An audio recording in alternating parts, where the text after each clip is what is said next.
Every day, for different occasions, they were coming, and from the factories, from the student universities, from schools, different from the armed forces, and they would come and chant, "Death to America, death to Shah, we want the Shah back," and this kind of rhetorics. And they still are chanting death to America. That was Kaveh Kazemi. He's an Iranian journalist, looking back at when he covered the Iranian hostage crisis in Tehran. You know, it began 40 years ago tomorrow, after those Iranian students stormed our embassy, taking it over and holding our diplomats. 52 Americans were held hostage for 444 days, from November 4th, 1979, until January 20th, 1981, the very moment Ronald Reagan was inaugurated as president. Now, 4 decades on, diplomatic tensions with Iran remain fractured, and Iran continues to be #1 on the State Department list of state sponsors of terrorism. Let's look back now and forward. Retired U.S. Navy Captain Bob Wells joins us, former National Security Advisor to Vice President Dick Cheney.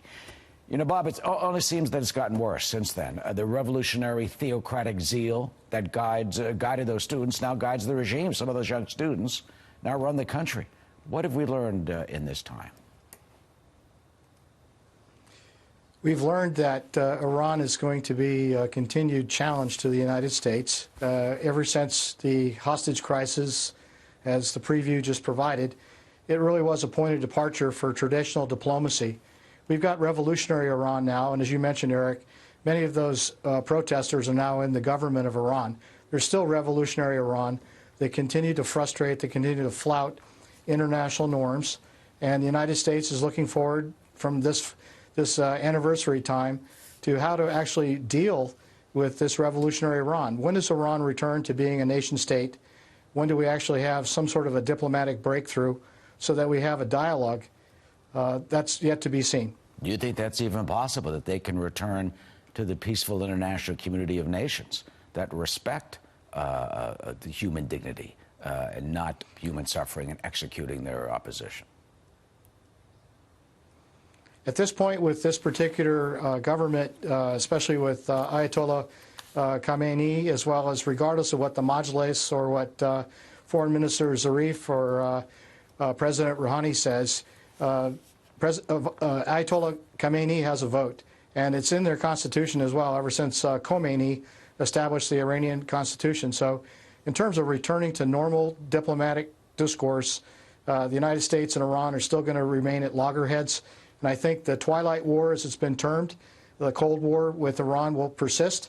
And we need to continue to find a way to work with our allies and partners to strengthen defenses and to anticipate where you're going to have revolutionary zeal and where you're going to have violence in the Persian Gulf, in other places in the Middle East where we have our interests. You know, they still are the #1 on the state sponsor list. Here's what the annual list came out on Friday. And take a look at what they say about Iran. Quote, Iran remains the world's worst state sponsor of terrorism. The regime has spent nearly $1 billion per year, $1 billion a year, to support terrorist groups that serve its proxies and expand its malign influence across the globe.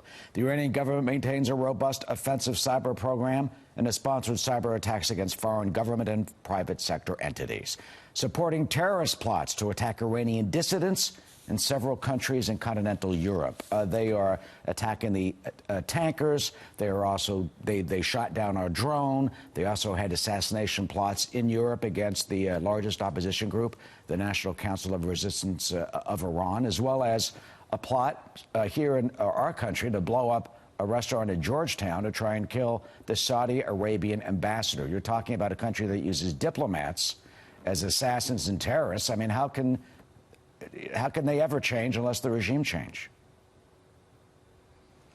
It speaks for itself with regard to the report and all those elements of their actual conduct. The regime needs to change. It needs to be a democracy in terms of the Iranian people. It has to change its constitution to do that.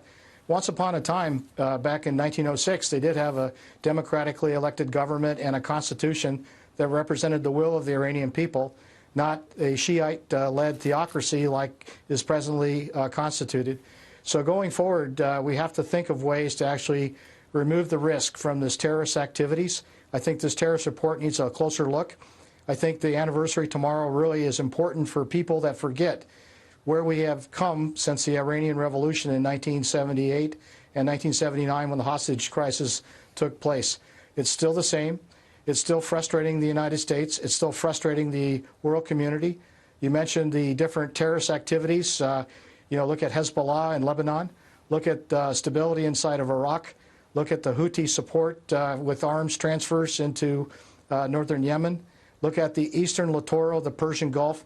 Look at the conduct in the Persian Gulf during my experience, during the tanker wars, looking at the risk that Iran and the Iranian Navy, the IRGC provides. Yeah, and it still continues. They'll continue, yes, sir. And also what continues are the demonstrations inside Iran against it from the opposition. Here's the leader of the largest opposition group, Marin Rajavi, of the National Council of Resistance of Iran, and what they want.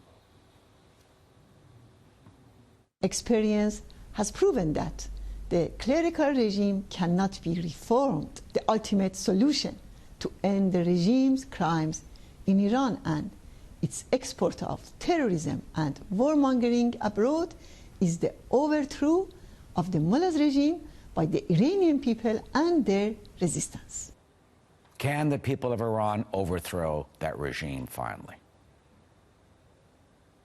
It's happened before, if you recall the Iranian Revolution. I think looking at the people of Iran, who are some of the most intelligent, smartest, passionate people, a previous empire, artists, they have the capability to think through what is a better governance, a better quality of life for their people.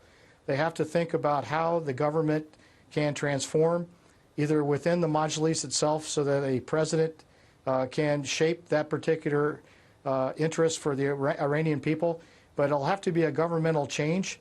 The current regime came to power through a revolution. You're going to have probably a counter-revolution that supports the will of the Iranian people, and they have to do it themselves, certainly with moral support, but also with the support of the world community. And there are those who are hoping for just that. Captain Bob Wells, as always, thank you.